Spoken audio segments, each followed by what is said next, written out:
नमस्कार, मैं हूं श्वेता सिंह और आप देख रहे हैं आज तक। कोरोना की ये जो महामारी है, उस समय कम से कम दो देशों के बीच अभी तक तनातनी चल रही थी, यानी अमेरिका और चीन। लेकिन अब ये ट्रायंगल स्टोरी में तब्दील हो गई है, बल्कि एक ट्रायंगल लव स्टोरी नहीं, ट्रायंगल हेट स्टोरी। इसमें तीसरा किरदार जुड़ गया है, रूस का। अभी तक अमेरिका जितने भी इल्जाम चीन पर या WHO पर लगाता आया था, हम देख रहे थे कि किस तरीके से गोलबंदी जो हो रही थी वो अमेरिका के समर्थक देशों में हो रही थी। लेकिन अब रूस सामने आया है और रूस ने कहा है उसे ये चीजें बिल्कुल पसंद नहीं आ रही हैं। एक ऐसे समय में जब महामारी इस दुनिया में फैली हुई है, जिस तरीके से वहां के उप विदेश मंत्री ने ट्रंप के ऊपर सीधा निशाना साध दिया है, उससे आने वाले समय में एक बहुत बड़ा संकेत मिल रहा है। मुमकिन है विश्व जिस तरह से बंट रहा है, ये विश्व युद्ध के संकेत हों। खतरनाक मूड में तीन महाशक्तियां, कोरोना पर अमेरिका वर्सेस चीन रूस, WHO के किरदार पर खींची तलवार।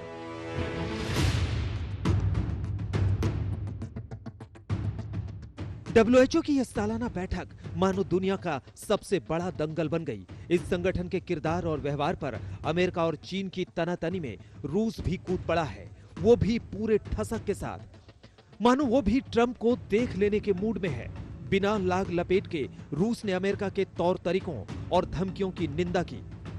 ट्रंप ने WHO से अमेरिका को अलग कर लेने और WHO को दिए जाने वाले सालाना अनुदान को हमेशा के लिए रोक देने की धमकी दी थी।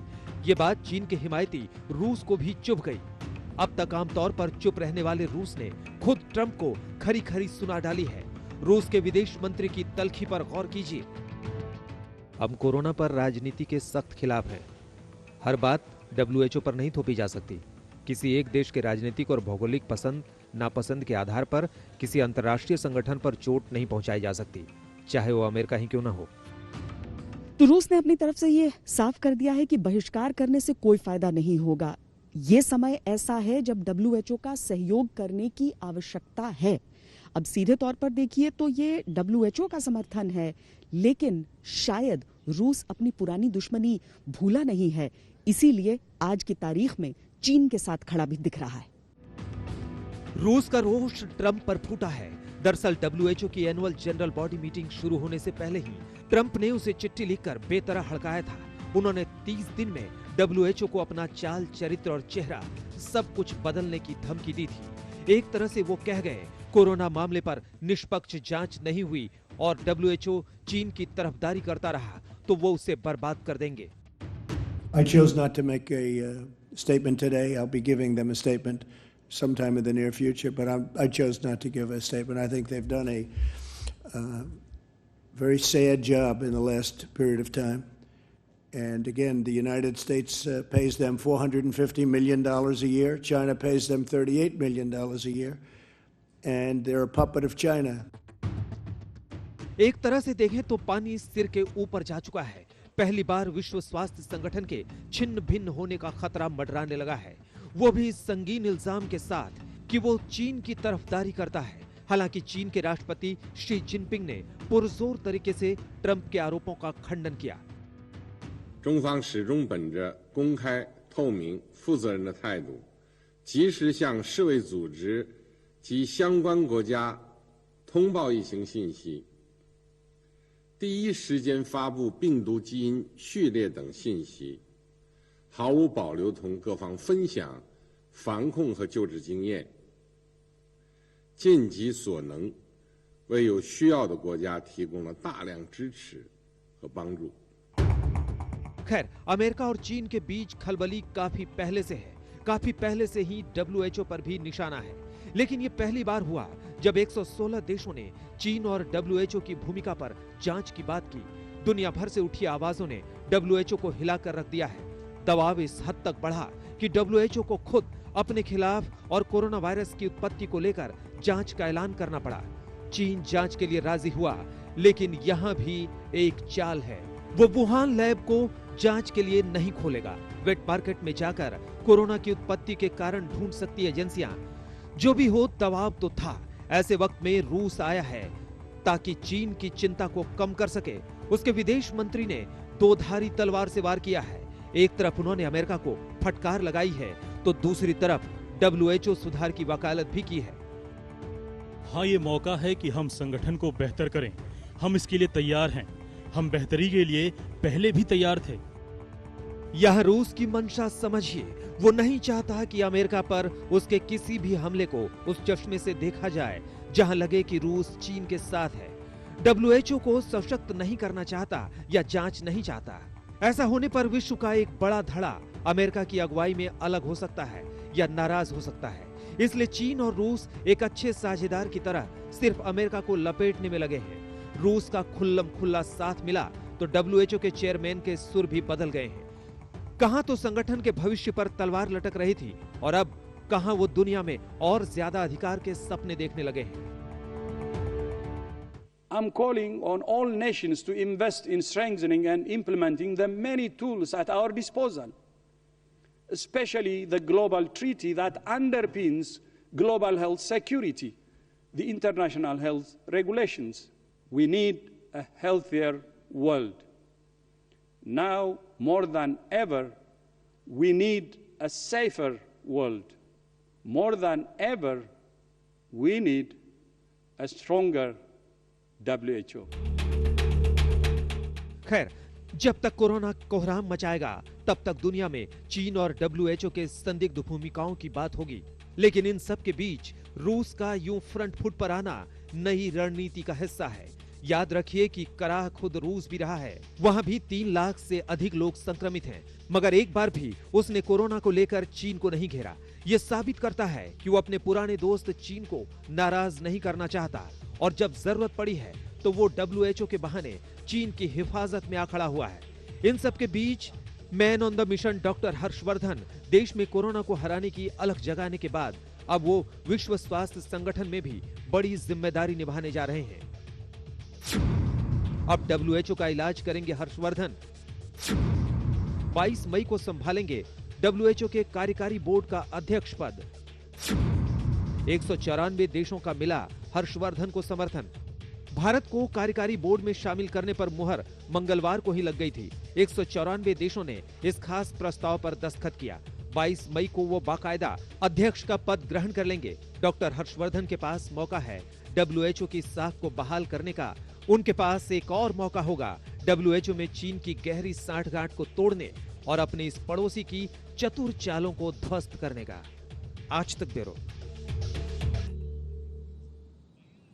लेकिन अगर आपको लग रहा है कि रूस और चीन के मिल जाने से किसी भी तरीके से अमेरिका को अभी कोई असर पड़ रहा है, तो कम से कम डोनाल्ड ट्रंप के ट्वीट्स को देखकर तो ऐसा लग नहीं रहा है। डोनाल्ड ट्रंप ने अब से कुछ ही देर पहले क्या ट्वीट किया है वो भी आपको जरा हम दिखाते हैं, जिसमें बहुत ही कड़े शब्दों का इस्तेमाल करते हुए उन्होंने इसकी शुरुआत ही की है कि सम वैको in China just released a statement blaming everybody other than China for the virus। इसे समझिए कि चीन पर फिर जिस तरह से भड़के हैं ट्रंप, उन्होंने लिखा है कि चीन में कुछ सरफिरे कोरोना के लिए दुनिया में सबको दोष दे रहे हैं, बस चीन को साफ बता रहे हैं।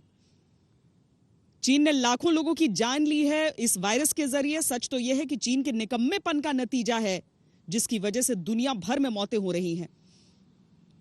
तो इस तरह की चीज अगर डोनाल्ड ट्रंप लिख रहे हैं तो उसके पीछे सीधी सी ये बात है कि डोनाल्ड ट्रंप को चाहे सामने कोई भी खड़ा हो जाए अभी कोई फर्क नहीं पड़ रहा है, लेकिन जिस तरह का इतिहास रहा है अमेरिका और रूस का, उससे शायद अमेरिकियों को फर्क पड़ रहा हो।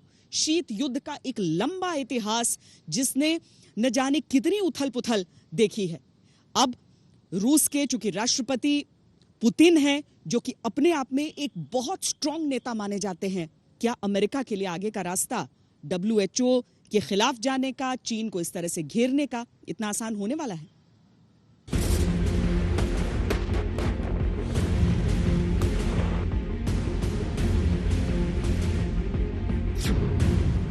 कभी सीरिया में वॉर पर, कभी ईरान में न्यूक्लियर हथियार पर टकराते ही रहे हैं अमेरिका और रूस। कोल्ड वॉर के वक्त की तो बात ही क्या करनी, तब दुनिया ने अमेरिका और रूस की लड़ाई में जो जो देखा वो अविश्वसनीय था, अकल्पनीय था। लेकिन कोल्ड वॉर के बाद भी आज के जमाने में रूस और अमेरिका टकरा ही जाते हैं। वो कहावत है ना, दुश्मन का दुश्मन होता है दोस्त। आज अमेरिका बनाम रूस चीन की दास्तान बहुत हद तक इसी के इर्द गिर्द है। चीन को अमेरिका सुहाता नहीं, रूस से अमेरिका की पुरानी दुश्मनी थी, बस मिल लिए दो यार, और ऐसे हुआ अमेरिका पर पलटवार। वैसे भी दोनों साम्यवादी सोच के देश हैं। आज की चीन रूस को हर तरह की मदद भी देता है, इसलिए चीन पर मुसीबत पड़ी तो रूस आ गया। अब रूस और अमेरिका के बीच मॉडर्न तनातनी का लेखा जोखा भी देख लीजिए। अमेरिका के तमाम पाबंदियों के बाद भी रूस ईरान के न्यूक्लियर प्रोग्राम में मदद करता है।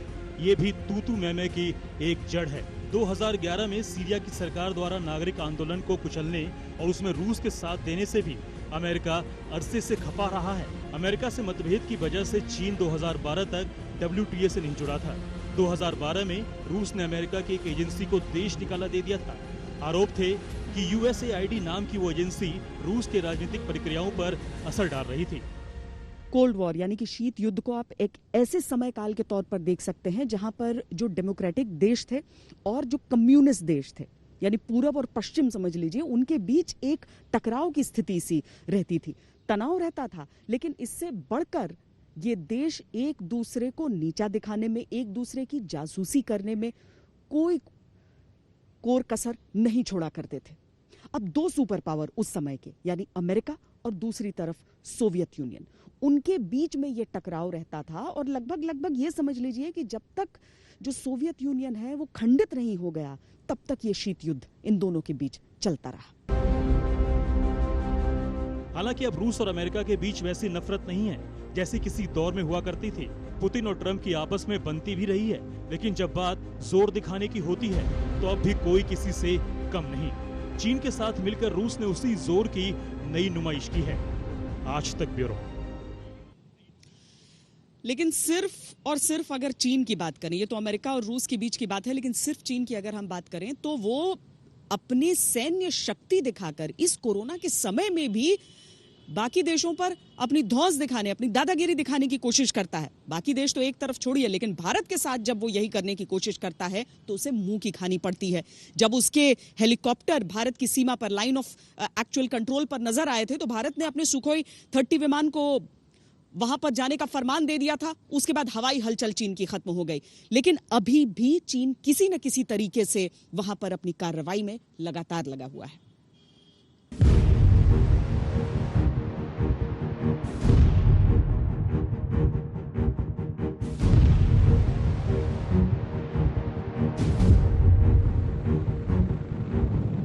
पहले वायरस से मचाई तबाही, फिर दुनिया को किया गुमराह। WHO जैसी संस्था की आड़ में कोरोना पर पर्दा डालने की कोशिश, लेकिन फिर भी बेनकाब हो गया चीन। दुनिया के 161 देशों ने लामबंदी शुरू की तो ड्रैगन फड़फड़ाने लगा। WHO ने जांच शुरू की तो शी जिनपिंग की धुकधुकी बढ़ गई, ब्लड प्रेशर हाई हो गया। कोरोना के जरिए पूरी दुनिया में मौत बांटने वाला चीन अब बुरी तरह फंस गया है। जिन कंपनियों के दम पर चीन ने अर्थव्यवस्था खड़ी की, अपना बड़ा साम्राज्य बनाया, अब उन्हीं में से कई कंपनियों ने बाय बाय करना शुरू कर दिया है। दुनिया में अलग थलग पड़े चीन की छटपटाहट ऐसी कि अब वो अपना आपा भी खोता जा रहा है। हालात ऐसे हो गए हैं कि हाल के दिनों में लद्दाख में LAC पर चीन अपनी हरकतों से बाज नहीं आ रहा है।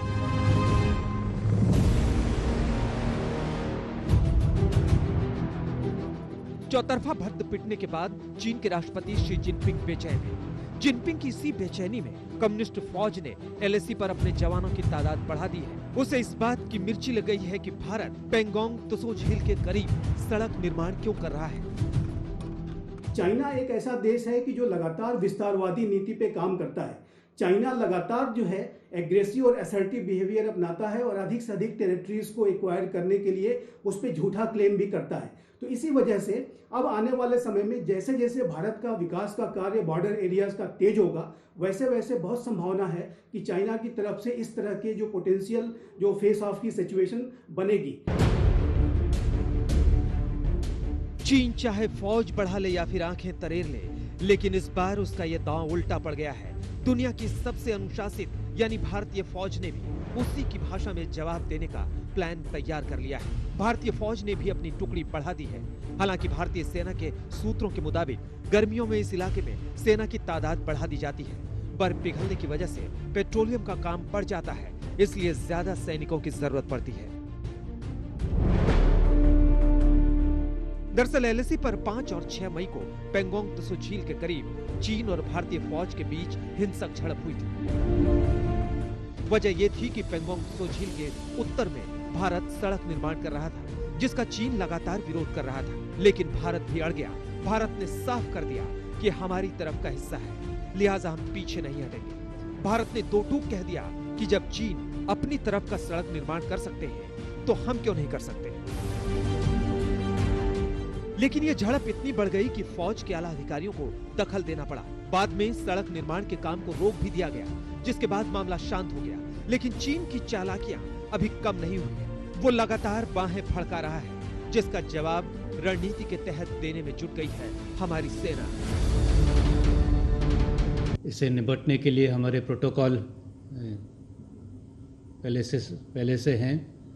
वो अगर उस पेट्रोल के लेवल पर ये मामला सुलझा नहीं जा सकता तो फिर डेलीगेशन लेवल मीटिंग होते हैं, highest military level commander meeting होते हैं और उस वक्त आपस में बातचीत करके एक दूसरे के पॉइंट को समझते हुए फिर दोनों साइड डिसएंगेज हो जाते हैं। पूर्वी लद्दाख के दूसरे क्षेत्रों में हमारी सेना ने अपनी पकड़ मजबूत बनाई है। किलेबंदी करके चीन की चालबाजियों पर पानी फेर दिया है।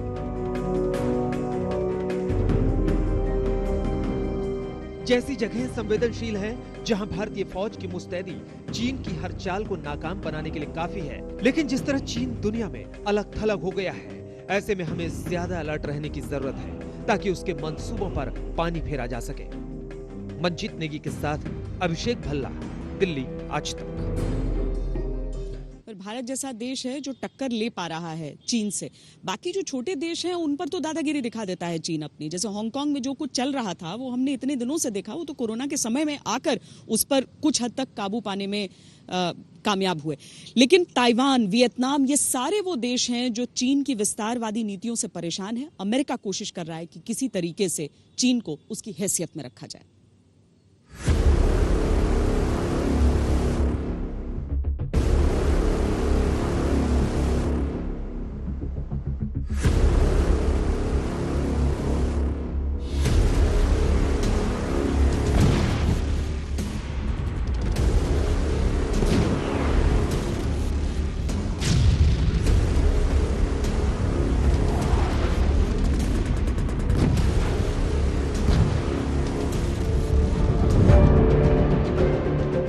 चीन चालबाज है, बहुत बड़ा धोखेबाज है।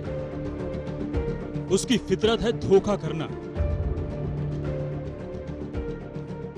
उसकी फितरत है मौके का नाजायज फायदा उठाना।